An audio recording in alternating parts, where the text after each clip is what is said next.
Well, y'all, we're here to break down the Truck Series race from last night. The Xfinity Series race is about to get ready to start.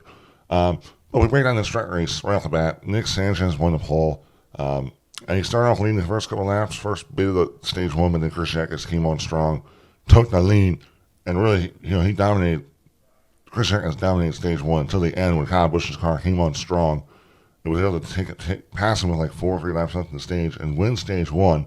There was a lot of craziness. We saw with Thad Moffitt. Looks like he had some issue with the steering. He got up there to the PJ1, the slick stuff, and he collected a bunch of cars. Also, Rochester Roof spun out early. He had some issues. I think he had a flat tire after end of qualifying. He had to change that, so he went in the back. And stage two was the least eventful race really. Kyle Busch took the lead, had a good pit stop, was able to stay out front the entire stage, and it was really like Chris Jackus, Corey Hine, and Nick Sanchez were battling up there.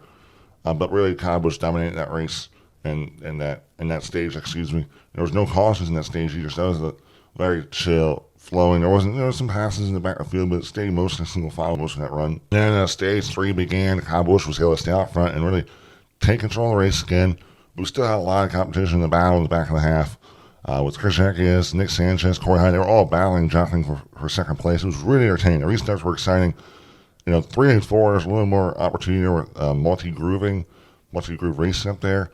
We also did see later on that stage 3, we saw one caution with Laney Reeds spinning out, hitting the wall, damaged his truck, ruined his day. That restart back going, Kyle Busch was able to still stay in the lead. We still had that ongoing battle between second place with Corey Hine. I felt like Corey Hine had a really good truck in the third stage. He was messing around with the top 10 most of the race and tweaking that top 5. But then was really able to stay up there in top 5 at the third stage. To me, that was probably the best truck on the long run, which did kind of prevail. But then we had our caution with Stuart Friesen, the 02 and the 1 truck. They got together there. Stuart Friesen had a really fast truck, qualified great. And as we restarted, had 16 laps to go. We had a wild restart. Corey Hine got to the bottom of Kyle Busch, entering turn 1. Kyle Busch stayed middle, and then Christian Eckes had a master run on the top side. 1-3 wide. Christian Eckes and Kyle Busch were able to keep their momentum exiting 2.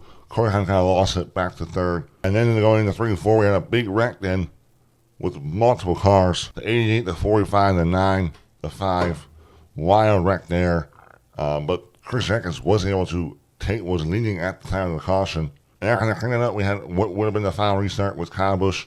Chris Jackus with the control vehicle was able to get a good restart. Kyle Busch was able to clear Kyle Busch.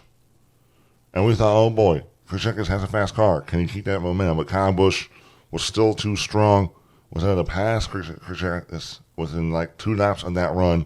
And I want to say we were with 5-6 laps to go. And Corey Hine was able to pass Chris Jackus.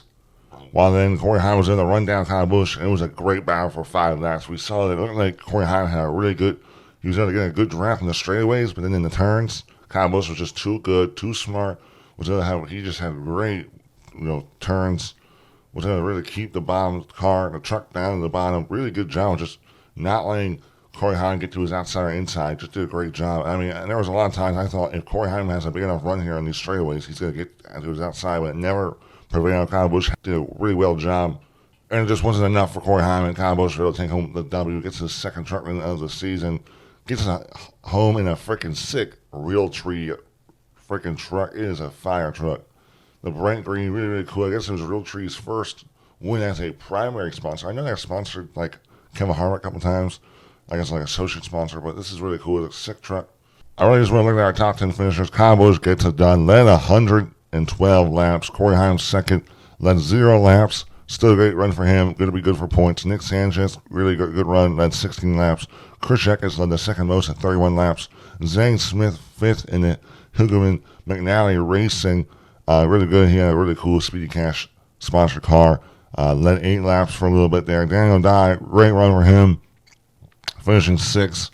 Then we had Tanner Gray, good for him. Tanner Gray, the 2 brothers back to back there.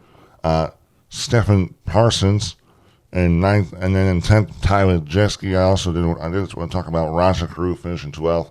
After having that spin, it looked like he had a fast truck. He put himself in a hole, with that flat tire. Not saying it was his fault, but also spinning out early. Just didn't have the track position. I think he had a fast truck.